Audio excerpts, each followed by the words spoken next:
കർത്താവായ യേശുക്രിസ്തുവിൻ്റെ നാമത്തിൽ ശ്രോതാക്കളായ എല്ലാ സഹോദരീ സഹോദരന്മാർക്കും ക്രിസ്തുവിൽ വന്ദനം അറിയിക്കുന്നു. ഒരു പ്രാവശ്യം കൂടെ വചനചിന്തയിലേക്ക് കടന്നു വരുവാൻ ദൈവത്താൽ ഒരുക്കപ്പെട്ട ഈ അനുഗ്രഹീതമായ സന്ദർഭത്തെ ഓർത്ത് ഞാൻ കർത്താവിനെ സ്തുതിക്കുന്നു. ഇന്നത്തെ ചിന്തയ്ക്കായി ലൂക്കോസിൻ്റെ സുവിശേഷം 7-ാം അധ്യായം അതിൻ്റെ 36 മുതൽ 40 വരെയും 44 മുതൽ 50 വരെ വചനമാണ് ഇന്നത്തെ ചിന്തയ്ക്കായിട്ട് നാം എടുത്തിരിക്കുന്നത്. അതിൽ വായിക്കാം. അതിൻ്റെ അവസാനത്ത് വായിക്കാം. അവനോ സ്ത്രീയോട്, നിന്റെ വിശ്വാസം നിന്നെ രക്ഷിച്ചിരിക്കുന്നു, സമാധാനത്തോടെ പോകുക എന്ന് പറഞ്ഞു. കർത്താവിൻ്റെ നാമം വാഴ്ത്തപ്പെടുമാറാകട്ടെ.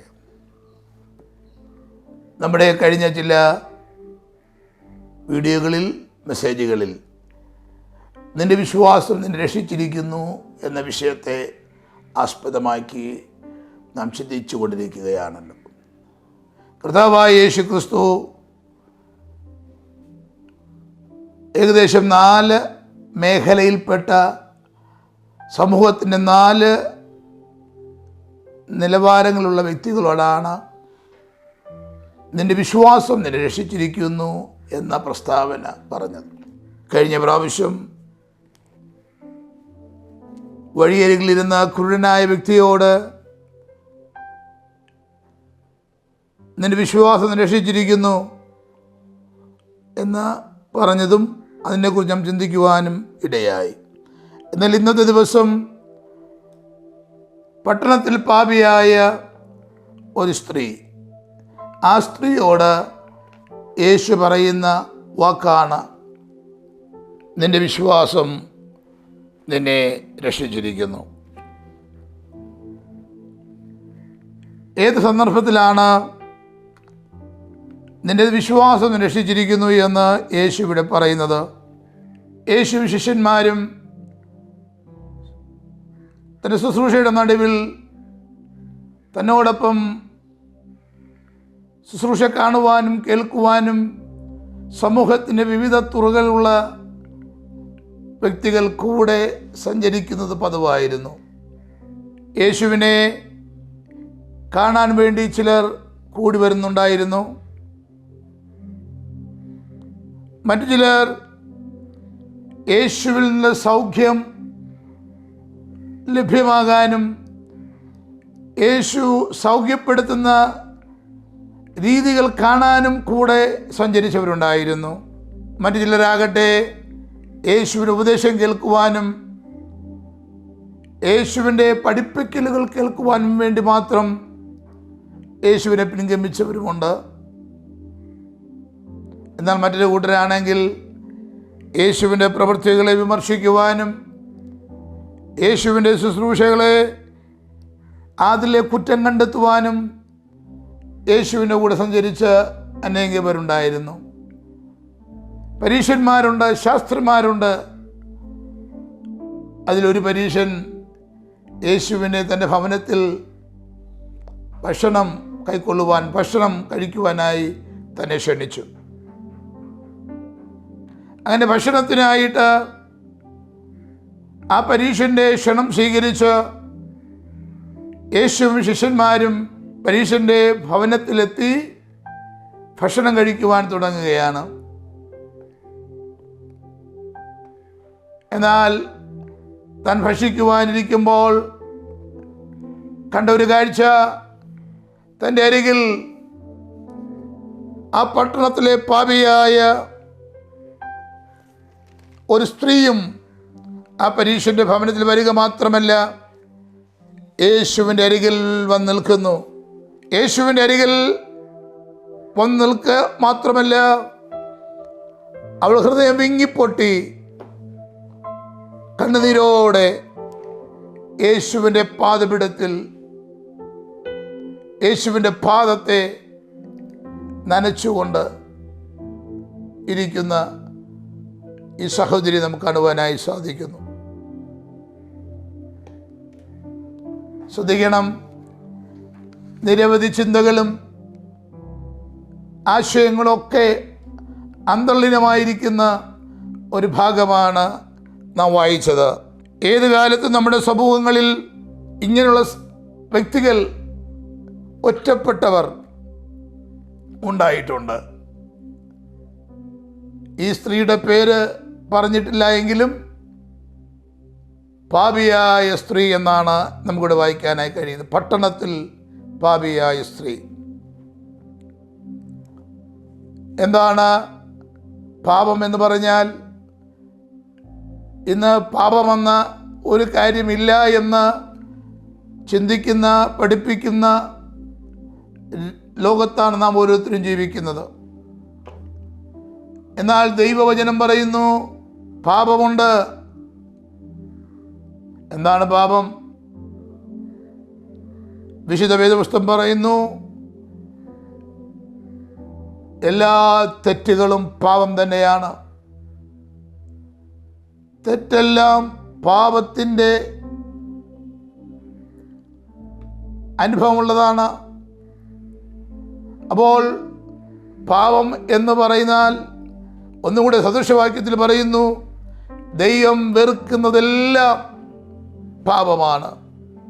പാപം ആദ്യ മനുഷ്യനായ ആദാം മുതൽ ആരംഭിച്ച പാപം വിവിധ കാലഘട്ടങ്ങളിൽ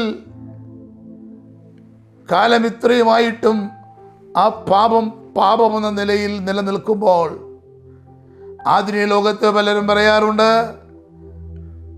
തെറ്റുകൾ എല്ലാം പാപമല്ല എന്ന് പറഞ്ഞ് വഴിതെറ്റിച്ചു വിടുന്ന പഠിപ്പിക്കലുകളുണ്ട്. എന്നാൽ ശ്രദ്ധിക്കൂ പ്രിയരെ, പാപത്തിന് അനന്തരഫലമുണ്ട്. അവനവൻ ചെയ്യുന്ന പാപത്തിനൊരു അനന്തരഫലമുണ്ട്. പ്രത്യേകിച്ച് പഴയ നിയമപ്രകാരം പാപം ചെയ്യുന്നവനെ കല്ലെറിഞ്ഞു കൊല്ലണം. അപ്പൊ എന്താണ് പാപം? സമൂഹത്തിലെല്ലാ തെറ്റുകളും അത് പാപം തന്നെയാണ്. അപ്പോൾ പട്ടണത്തിൽ പാപിയായ സ്ത്രീ എന്തുകൊണ്ടാണ് യേശു പരീശന്റെ ഭവനത്തിൽ ഉണ്ട് എന്നറിഞ്ഞ മാത്രയിൽ അവിടേക്ക് ഓടി വരുവാനിടയായത്? കാരണം യേശു സൗഖ്യദായകൻ മാത്രമല്ല, യേശു 5 അപ്പവും 2 മീനും കൊണ്ട് 5000 വരെ പോഷിച്ച ദൈവമാണ്. എന്നാൽ അങ്ങനെ അത്ഭുതങ്ങൾ ചെയ്യുന്ന ദൈവം മാത്രമല്ല യേശു പാപവിമോചിതനാണ്, പാപത്തിൽ നിന്ന് വിടിപ്പാൻ കഴിവുള്ളവനാണ് എന്ന് ഈ പാപിയായ സ്ത്രീ വിശ്വസിച്ചു. അപ്പോൾ സ്ത്രീയെ, നിന്റെ വിശ്വാസം നിന്നെ രക്ഷിച്ചിരിക്കുന്നു എന്ന യേശു ഈ പട്ടണത്തിൽ പാപിയായ ഈ സഹോദരിയോട് പറയാൻ ഉള്ള ഒന്നാമത്തെ കാരണം, അവൾ വിശ്വസിച്ചു യേശു സാക്ഷാൽ പാപവിമോചകൻ, പാപത്തെ ക്ഷമിപ്പാൻ യോഗ്യൻ യേശു മാത്രം. നമുക്കറിയാം മത്തായിയുടെ സുവിശേഷം 9-ാം അധ്യായം 5-6 വാക്യം വായിക്കുമ്പോൾ ഒരു പക്ഷപാതക്കാരനെ യേശുവിൻ്റെ അടുക്കൽ കൊണ്ടുവന്നപ്പോൾ യേശു പറഞ്ഞു, മകനെ ധൈര്യമായിരിക്കുക, നിന്റെ പാപങ്ങൾ മോചിച്ചു തന്നിരിക്കുന്നു. ഭൂമിയിൽ പാപങ്ങളെ മായ്ച്ചു കളയുവാൻ, പാപത്തിൽ നിന്നും ഒരു വ്യക്തിയെ മോചിപ്പിക്കുവാൻ ഉലകത്തിൽ ഒരുവൻ വന്നിട്ടുണ്ടെങ്കിൽ അത് നസ്രയനായ യേശു ക്രിസ്തു മാത്രമാണ്. യേശുക്രിസ്തുവിലൂടെ മാത്രമേ ഏത് പാപത്തിനും നമുക്ക് വിമോചനമുള്ളൂ. അപ്പോസ്തലരുടെ പുസ്തകം 5-ാം അധ്യായം 31-ാമത്തെ വചനത്തിൽ ഇങ്ങനെ വായിക്കുന്നു, മാനസാന്തരവും പാപമോചനവും നൽകുവാൻ ദൈവം യേശുക്രിസ്തുവിനെ പ്രഭുവായും രക്ഷിതാവായും തൻ്റെ വലങ്കയാൽ ഉയർത്തിയിരിക്കുന്നു എന്നുള്ളത് വചനം നമ്മെ പ്രഖ്യാപിക്കുന്നു. അപ്പോൾ യേശു ആരാണ്? മാനസാന്തരവും പാപമോചനവും നൽകുവാൻ ദൈവം യേശുക്രിസ്തുവിനെ പ്രഭുവായി രക്ഷകനായി തൻ്റെ വലങ്കയിൽ ഉയർത്തപ്പെട്ടവനാണ്. അപ്പോൾ യേശു പാപവിമോചകൻ, യേശുവാണ് പാപത്തിൽ വിടുവിക്കുവാൻ യോഗ്യൻ എന്ന് ഈ പട്ടണത്തിലെ പാപിയായ സ്ത്രീ വിശ്വസിച്ചു. എന്നെ കേൾക്കുന്ന പ്രിയ സ്നേഹിതരെ, ഒരുപക്ഷേ വിവിധ തെറ്റുകൾ, വിവിധ പാപങ്ങൾ ചെയ്ത് തല ഉയർത്തുവാൻ കഴിയാതെ കുനിഞ്ഞിരിക്കുന്ന ആ ഒരു അനുഭവത്തിൽ ജീവിക്കുന്ന ഒരു വ്യക്തിയായിരിക്കാം താങ്കൾ. എന്നാൽ കർത്താവിന്റെ വചനം പറയുന്നു, നിന്റെ പാപം എത്ര കഠിനമായാലും കടും ചുമപ്പായാലും അതിനെ ഞാൻ ഹിമം പോലെ വെളുപ്പിക്കാം. പാപത്തിൽ മോചിക്കുവാൻ കഴിവുള്ളവൻ യേശു ക്രിസ്തു മാത്രമാണ്. ഒന്ന്, ഈ പാപിയായ സ്ത്രീ വിശ്വസിച്ചു, യേശു മാത്രം പാപത്തിൽ വിടുവിക്കുവാൻ യോഗ്യൻ. പണത്തിന് പാപപരിഹാരം നൽകുവാൻ കഴിയുകയില്ല. സ്ഥാനമാനങ്ങൾക്ക് നമ്മുടെ പാപത്തെ ക്ഷമിക്കുവാൻ കഴിയുകയില്ല. രണ്ട്, യേശു ക്രിസ്തുവിലൂടെ മാത്രം തൻ്റെ പാപത്തിൽ മോചനമുണ്ടാകൂ എന്ന് അവൾ തിരിച്ചറിഞ്ഞു. നമുക്ക് ആവശ്യം ഒരു തിരിച്ചറിവാണ്. വിശുദ്ധ വേദപുസ്തകം പറയുന്നു, ദൈവത്തെ അറിയേണ്ടത് രുചിച്ചറിയണം, അനുഭവിച്ചറിയണം, തിരിച്ചറിയണം. ഇവിടെ നോക്കൂ, ഈ പാപിയായ സ്ത്രീ യേശു മാത്രം പാപമോചകനെന്ന് വിശ്വസിക്കുക മാത്രമല്ല, അവൾ അത് തിരിച്ചറിഞ്ഞു. യേശു പാപത്തിൽ നിന്നും വിടുവിപ്പാൻ ശക്തൻ എന്ന തിരിച്ചറിവാണ് യേശുവിൻ്റെ അടുക്കിലേക്ക് അവളെ കൊണ്ടുവന്നത്. പലരെയും യേശുവിൻ്റെ അടുക്കൽ എത്തിക്കാതെ മാറ്റി നിർത്തിയിരിക്കുന്ന യേശുവിൻ്റെ സാന്നിധ്യം, ആ സാമീപ്യം ആഴത്തിലറിയാതെ മാറ്റി നിർത്തുന്ന ഘടകമാണ് ആ തിരിച്ചറിവില്ലായ്മ. ആ തിരിച്ചറിവാണ് കണ്ണുനീർ തുള്ളികൾ കൊണ്ട് യേശുവിൻ്റെ കാൽ നനച്ചു എന്ന് പറഞ്ഞാൽ ആ ഹൃദയത്തിലുണ്ടായ അനുതാപം, ആ ഹൃദയം തകർന്നു. മാനസാന്തരത്തിൻ്റെ ഒരു അനുഭവമാണ് കണ്ണുനീർ തുള്ളികളായി യേശുവിൻ്റെ പാദത്തിൽ വീണുകൊണ്ടിരിക്കുന്നത്. ഓരോ കണ്ണുനീരും യേശുവിൻ്റെ പാദത്തിൽ വീഴുമ്പോൾ ആ കണ്ണുനീരിൻ്റെ വിഷയം എന്താണെന്ന് യേശു നന്നായി അറിഞ്ഞു. അഥവാ ആ കണ്ണുനീരിൻ്റെ പിന്നിലുള്ള ഛേദന എന്താണെന്നുള്ളത് യേശു നന്നായി അറിഞ്ഞു. നമ്മളും പലപ്പോഴും കരയാറുണ്ടല്ലോ. ഒരുപക്ഷെ ഒറ്റയ്ക്കിരുന്ന് കരയാറുണ്ട്, ഒരുപക്ഷെ മറ്റുള്ള മുമ്പിൽ നാം പലപ്പോഴും കരയാറുണ്ട്. കരയുന്നു എന്നവർക്കറിയാമെങ്കിലും ആ കണ്ണുനീരിൻ്റെ പിന്നിലെ വേദന എന്താണ്, ആ കണ്ണുനീരിൻ്റെ പിന്നിലെ ചെയ്ത ഉപകാരം ഒരുപക്ഷെ നമ്മെ കാണുന്നവർക്ക് മനസ്സിലായെന്ന് വരികയില്ല. സാധാരണ മനുഷ്യർക്ക് മറ്റുള്ളവരുടെ കണ്ണുനീര് കാണുമ്പോൾ അതിന് വേദന, എന്തോ വേദനയുണ്ടെന്നറിയാം, അല്ലാതെ ആ കണ്ണുനീരിൻ്റെ പിന്നിലെ യഥാർത്ഥ കാരണമെന്നറിയില്ല. ഞാൻ നിങ്ങളോട് പറയട്ടെ പ്രിയ സ്നേഹിതരെ, മനുഷ്യന് അതൊരു വേദനയെന്ന് മാത്രം അറിയാൻ കഴിയുമ്പോൾ ആ കണ്ണുനീരിനൊരു ഭാഷയുണ്ട്. ഓരോ കണ്ണുനീർ തുള്ളിക്കും അതിനൊരു ഭാഷയുണ്ട്. ആ കണ്ണുനീർ തുള്ളിക്ക് ഉള്ളിൽ അന്തർലീനമായിരിക്കുന്ന ഒരർത്ഥമുണ്ട്. ആ അർത്ഥം തിരിച്ചറിയാൻ ഉലകത്തിൽ ആർക്കും ഇതുവരെ കഴിഞ്ഞിട്ടില്ല, കർത്താവ് ഒഴികെ.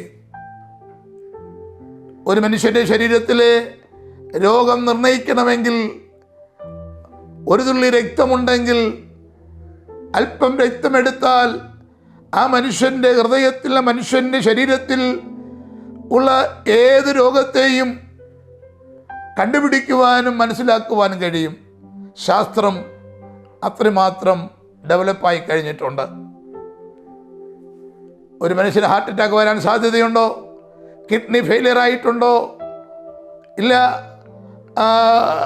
മറ്റേതെങ്കിലും രോഗങ്ങളുണ്ടോ, ഇതെല്ലാം കണ്ടുപിടിക്കുവാൻ ഈ ഇവിടുത്തെ ലാബിൽ ഈ രക്തത്തിൻ്റെ തുള്ളികൾ ഒന്ന് ടെസ്റ്റ് ചെയ്താൽ അത് തീർച്ചയായിട്ടും മനസ്സിലാക്കുവാനായി സാധിക്കും.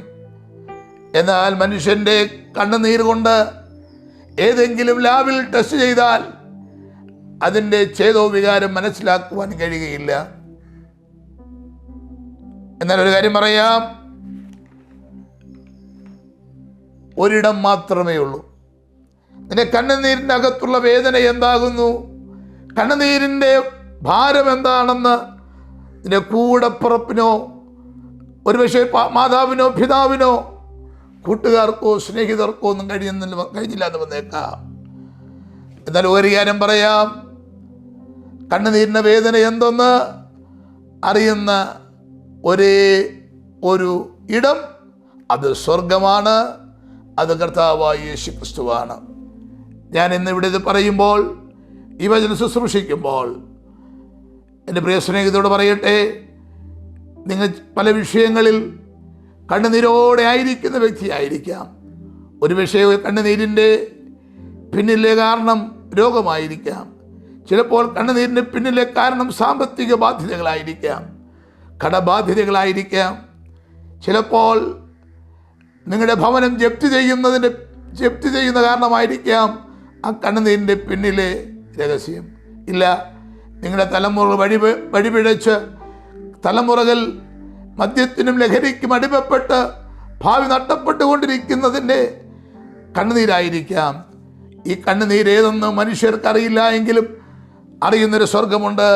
ആ സ്വർഗത്തെ ഞാൻ ഇന്ന് നിങ്ങൾക്കായി പരിചയപ്പെടുത്തുകയാണ്.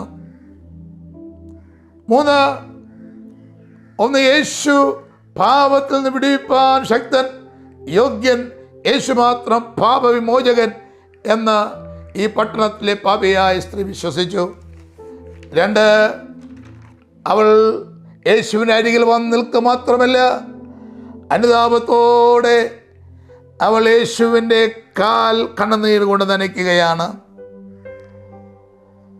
3 കാണാൻ സാധിക്കുന്നു, അവൾ യേശുവിൻ്റെ കാൽ കണ്ണുനീർ കൊണ്ട് നനയ്ക്കുക മാത്രമല്ല, ആ കാൽ കണ്ണുനീർ കൊണ്ട് നനഞ്ഞ കാൽ തൻ്റെ തലമുടി കൊണ്ട് തുടയ്ക്കുകയാണ്. ഈ പട്ടണത്തിൽ പാപിയായ സ്ത്രീ തൻ്റെ പാപപ്രവൃത്തിക്ക് വേണ്ടി തൻ്റെ കാലുകൾ കൊണ്ട് പട്ടണം മുഴുവനും സഞ്ചരിച്ചവളായിരിക്കാം. എന്നാൽ അവൾക്കുണ്ടായ തിരിച്ചറിവെന്ന് നിങ്ങൾക്കറിയാമോ?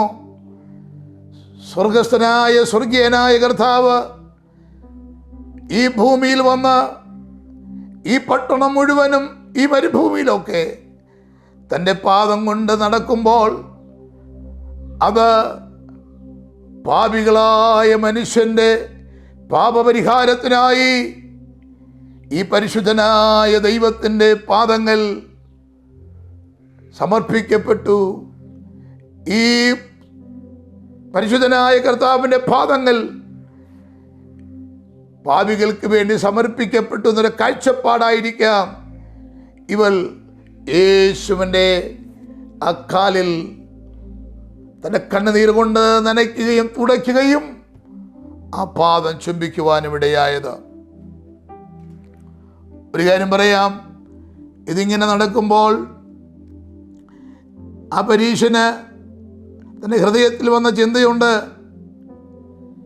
യേശു യഥാർത്ഥ ഒരു പ്രവാചകനായിരുന്നെങ്കിൽ ഈ സ്ത്രീ ആരാണെന്നും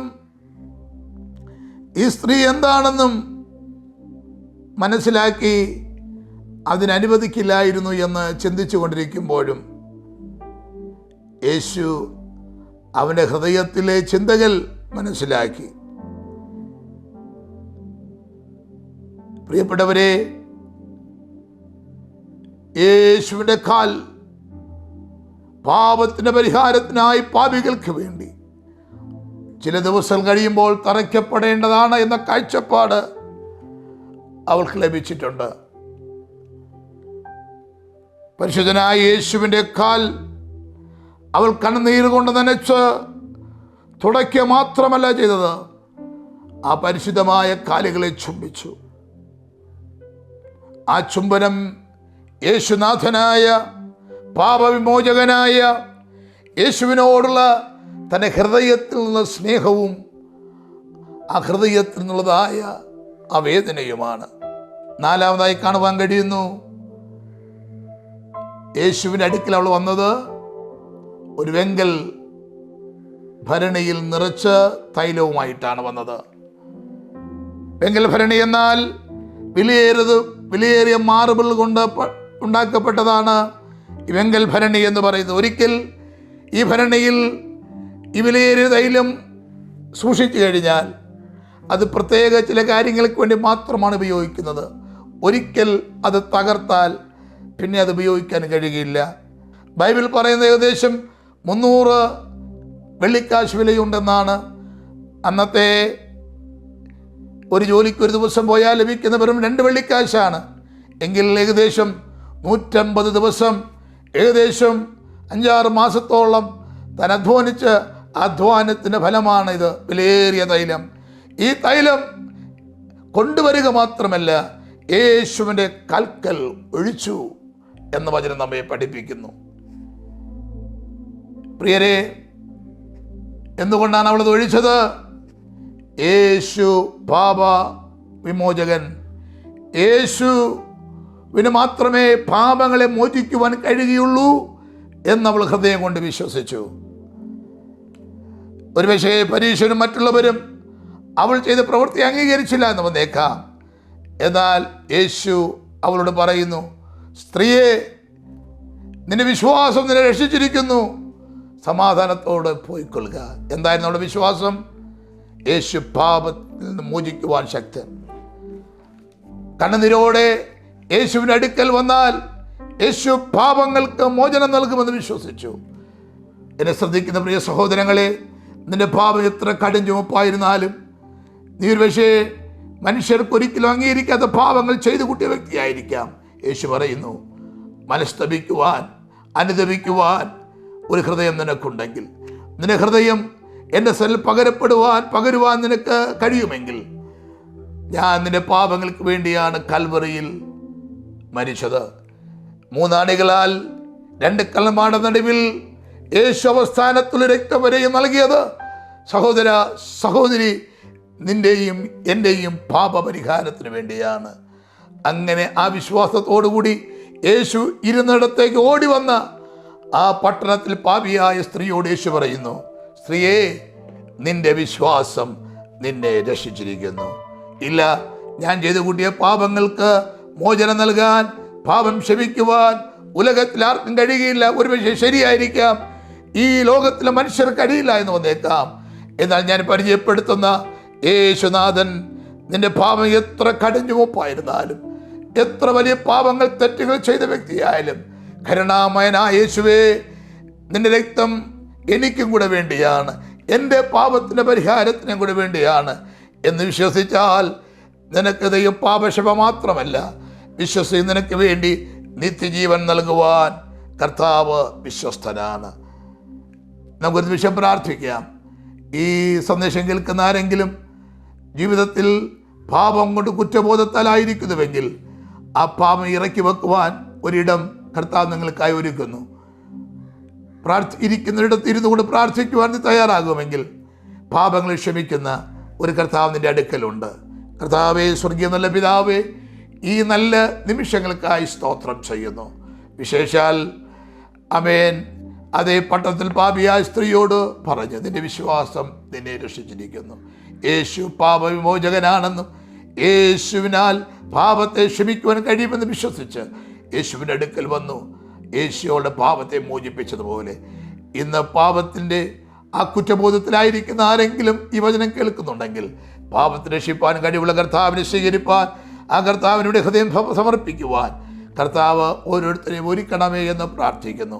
പാപക്ഷമ മാത്രമല്ല, യേശു ക്രിസ്തുവിലൂടെ ആ പാപം ക്ഷമിച്ച് ലഭിക്കുന്നതിലൂടെ നിത്യജീവൻ്റെ അവകാശിയായി തീരുവാൻ ദൈവം തുറന്ന വാതിലുകൾക്കായി സ്തോത്രം. എല്ലാ മഹത്വം അങ്ങേക്ക് യേശു ക്രിസ്തുവിൻ നാമത്തിൽ പ്രാർത്ഥന കേൾക്കും സ്വർഗീയ നല്ല പിതാവേ, ആമേൻ. കർത്താവേ, ഇവരും അനുഗ്രഹിക്കുമാറാകട്ടെ. എന്നെ കേൾക്കുന്ന പ്രിയരെ, നിങ്ങൾക്ക് വേണ്ടി പ്രാർത്ഥിക്കുന്ന ഒരു പ്രാർത്ഥന ആലയം കണ്ടള പഞ്ചായത്ത് സ്റ്റേഡിയത്തിന് തൊട്ട് മുമ്പിലായിട്ട് പ്രവർത്തിച്ചു വരികയാണ്. അനേകം പേർക്ക് ആശ്വാസവും വിടുതലും സമാധാനം നൽകുവാൻ ഈ പ്രാർത്ഥനാലയവും അവിടുത്തെ ആരാധനയ്ക്കും അവിടുത്തെ ആത്മീയ പ്രവർത്തനങ്ങൾ കഴിഞ്ഞുകൊണ്ടിരിക്കുന്നു. നിങ്ങൾ സമാധാനത്തിന് വേണ്ടി കാംക്ഷിക്കുന്ന ഒരു വ്യക്തിയാണ്, പ്രാർത്ഥനയ്ക്ക് വേണ്ടി ആഗ്രഹിക്കുന്ന ഒരു വ്യക്തിയാണ്, അല്ല രോഗത്താൽ ഭാരപ്പെടുന്ന വ്യക്തിയെങ്കിൽ നിങ്ങൾ ഇതിൽ കൊടുത്തിരിക്കുന്ന നമ്പറുമായി കോൺടാക്ട് ചെയ്യുക. We welcome you to our worship centre. God bless you all. Thank U.